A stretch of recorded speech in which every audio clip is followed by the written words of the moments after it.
Hai, aku Cinta Laura Kiel, Communications Ambassador World Water Forum yang ke-10. 192 juta orang Indonesia kesulitan mendapatkan akses air layak dan aman. Masa? Jangan lebay deh.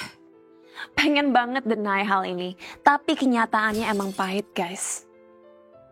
Faktanya, pada tahun 2020, hanya 11,8% penduduk Indonesia yang memiliki akses sumber air rumah tangga yang layak dan aman. What's the big deal sih? Perasaan kita semua fine-fine aja. Banyak dari kalian mungkin beruntung bisa mendapatkan akses air bersih dengan mudah. Untuk kebutuhan sehari-hari seperti minum, memasak, mandi, dan mencuci. Tapi kebayang nggak kalau sewaktu-waktu terjadi krisis air yang bisa berdampak ke kehidupan kalian? Pertama, ayo kita bahas soal air minum yang layak dan aman. Air minum layak dan aman adalah air yang sudah diolah hingga memenuhi persyaratan fisika, mikrobiologis, kimiawi, dan radioaktif.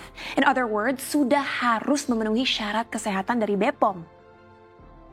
Sayangnya, Survei Nasional tahun 2022 menyatakan dari semua pusat lembaga kesehatan dan pendidikan yang ada di Indonesia, hanya 45,2% yang memiliki fasilitas air yang memenuhi syarat, 16,6% memiliki fasilitas air yang mendasar, dan 32,2% yang tidak memiliki akses terhadap air bersih sama sekali. Ditambah lagi, minimnya akses sanitasi di daerah, sehingga menyebabkan semakin meningkatnya angka orang-orang yang menjadi korban dari penggunaan air yang kotor atau tidak layak. Saking urgentnya, pemimpin dunia mencari solusi untuk masalah ini dengan menetapkannya sebagai tujuan pembangunan berkelanjutan atau SDG nomor 6, yaitu menjamin ketersediaan dan pengelolaan air bersih dan sanitasi layak bagi semua umat manusia.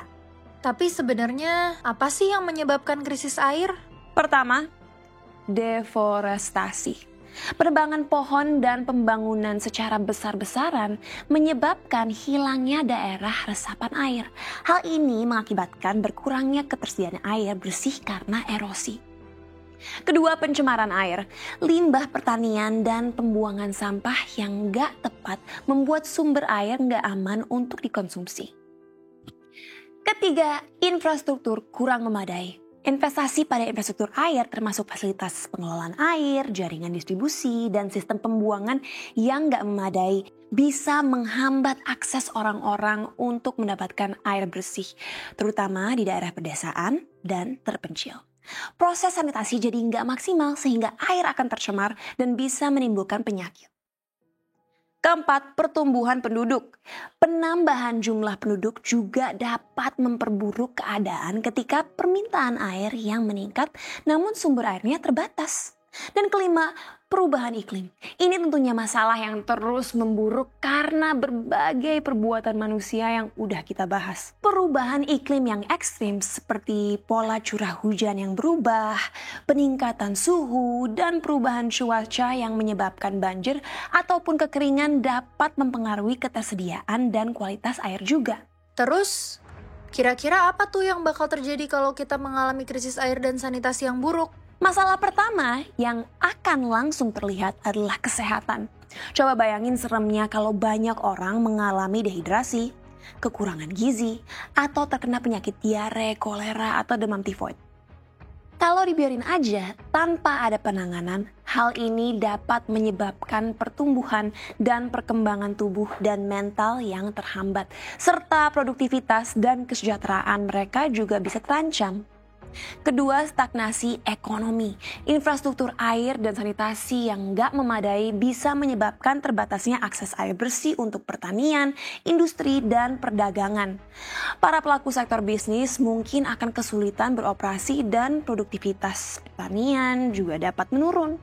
Efeknya akan ada penurunan peluang, pendapatan, dan stagnasi ekonomi di berbagai daerah. Ketiga, kesenjangan sosial. Di Indonesia, penduduk perdesaan, suku asli, dan mereka yang tinggal di permukiman informal seringkali menjadi sasaran utama pelayanan air dan sanitasi yang tidak memadai, yang lebih memperlebar kesenjangan sosial yang ada. Sekarang, kebayangkan, masa depan bangsa ini sangat bergantung pada penanganan masalah air. Iya sih, tapi aku kan bukan expert dalam bidang ini. Aku harus apa? Good question. Banyak dari kita pasti mikir kalau hal-hal kecil yang kita lakuin gak akan memberikan dampak apapun. Ujung-ujungnya kita jadi cuek dan bahkan tetap melakukan hal-hal yang ternyata bisa memperburuk keadaan. Tapi jangan khawatir, banyak kok yang bisa kamu lakuin buat mencegah itu semua. Pertama, hemat air, jangan mandi lama-lama. Lalu pastiin kalau kamu selalu menghabiskan minumanmu. Kamu perlu ingat kalau di luar sana banyak orang yang gak seberuntung kamu untuk bisa menggunakan dan mengkonsumsi air bersih. Kedua, jangan buang sampah sembarangan. Kenapa?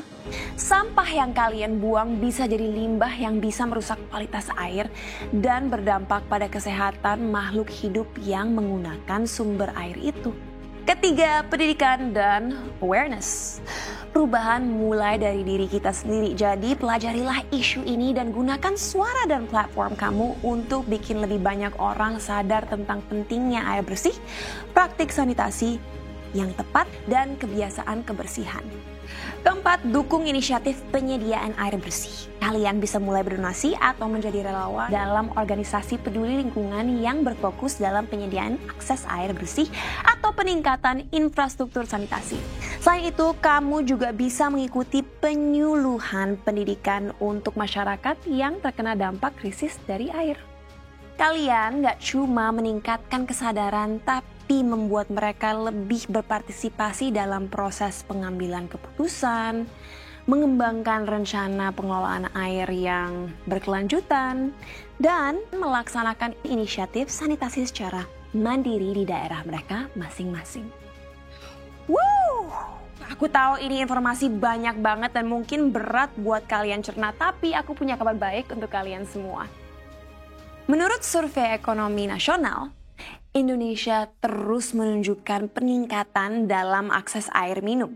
Di tahun 2024 ini, pemerintah bertujuan untuk mencapai 100% akses air minum layak dan 15% akses air minum aman.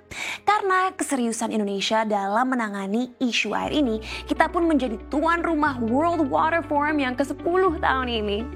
Sebuah kehormatan luar biasa yang diberikan masyarakat internasional sebagai bentuk apresiasi terhadap peran kepemimpinan dan komitmen Indonesia dalam isu pengelolaan air.